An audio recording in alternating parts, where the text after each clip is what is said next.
Well, just got started here at Carlisle Lake again. Getting ready to catch fish number 2 if I get it in.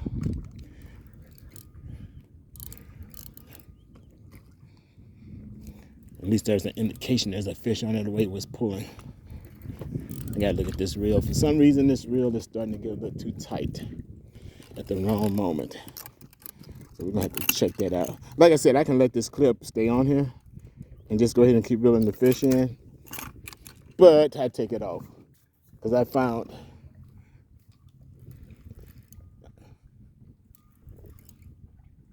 he's on there. She's on there. He's on there. This be fish number 2.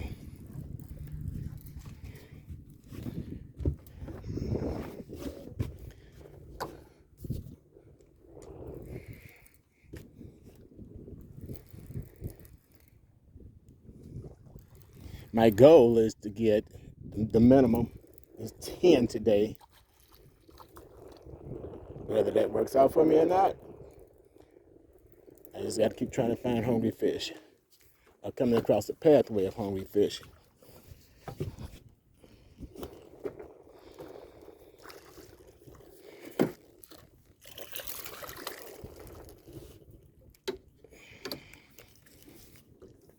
Yes, yep.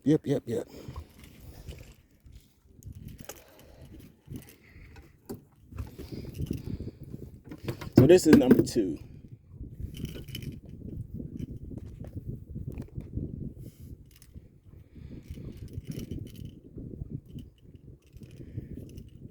The air temperature today is about 72, and it's about almost 10 o'clock. I didn't get a late start today. It's just that I stayed inside the cove to catch as many shad as I could. And I caught over almost probably 200 plus with the bait caster today. And the reason I want so many, when the time is right and I can get out on that river, I want to have some bait fish.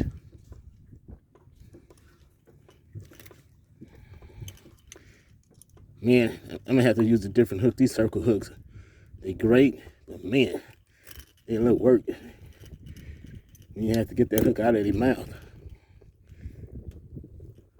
And okay, I'm out of the net. For some reason today they've bit on just this rod. They're not biting on these other 3 or hitting on these other 3.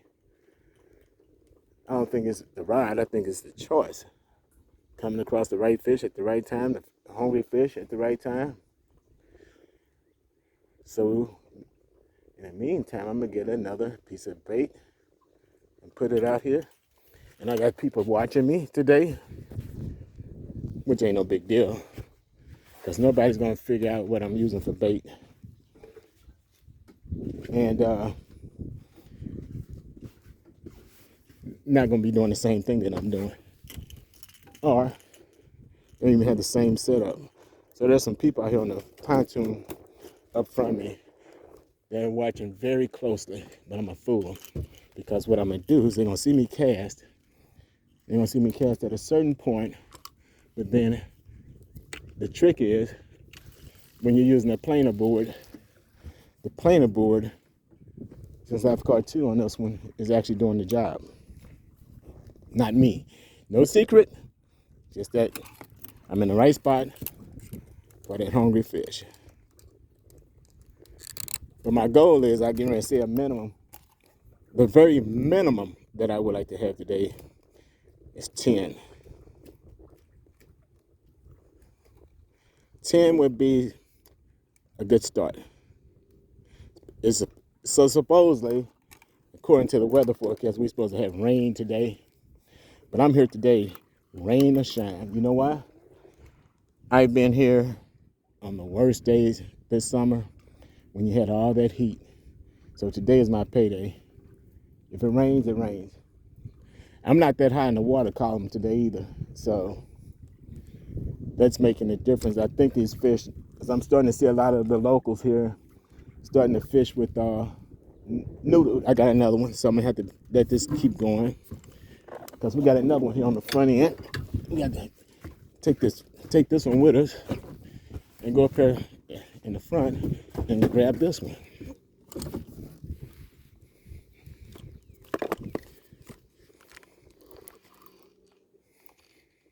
This is a nice one. This one is really starting to give me a pull. So I'm in the right water column. And what those people up in front of me trying to do, they're trying to mark where I'm at. Sometimes that works, hey, sometimes it don't. He can get in line with me, but the trick is the bait and the noodle. Because on this hook that this one just bit,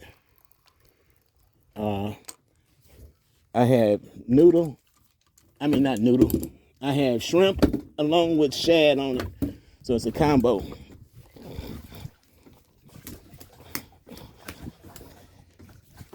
I'm gonna have to get 2 fish at one time in that net. Because that net,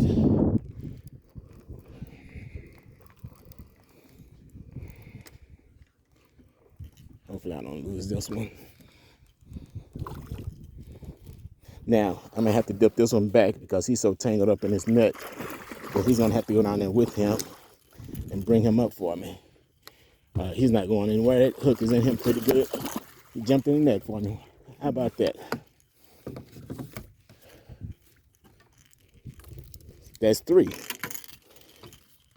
Let me go back here and let this noodle out a little bit more. It's not out as far as I would like to have it. I want this to drift back since it has a good chunk of meat on it. I want that to go further out. I need to check this rod. This rod has been in the water since I started, and what I have discovered is that that bait will eventually, because it's frozen, when it thaws, it's easier for it to come off the hook. Lock that one up. We go back to the front. We'll get started with these 2. So that's a total of 3 fish so far.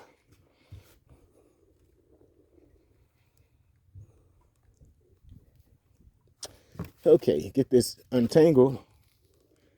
We'll take it from there. Should have reeled that other one in just to rebait it. Because like I said, I'm sure that bait is soft, and I'm sure the bait on this one is soft because it's been out there since I've started. Then last week, when I thought the bait was gone because it was frozen and it thawed, I thought it was all gone. Nope, it was still on there. But right now, I'm in the lower part of this water column. So today, I wish I had turned on the trolling motor so I can track this. But no big deal. I hope the people up in front of me, you can see them up front there, they're in the pontoon. I hope they don't interfere with what I'm doing. We have a distance of, about 150, maybe a little bit more than 150 yards between us. So, let's get back to work.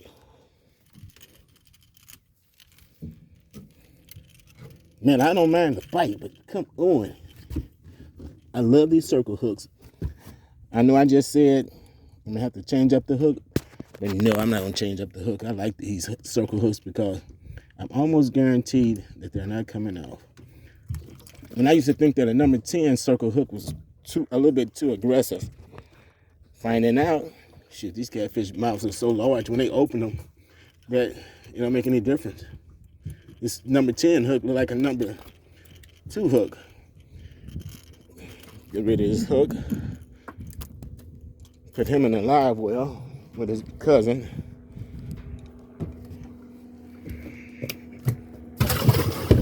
Boy, I tell you, they some noisy people. Oh, they are noisy. Disruptive.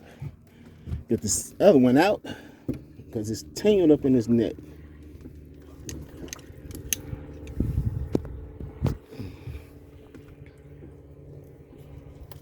Okay, there we go.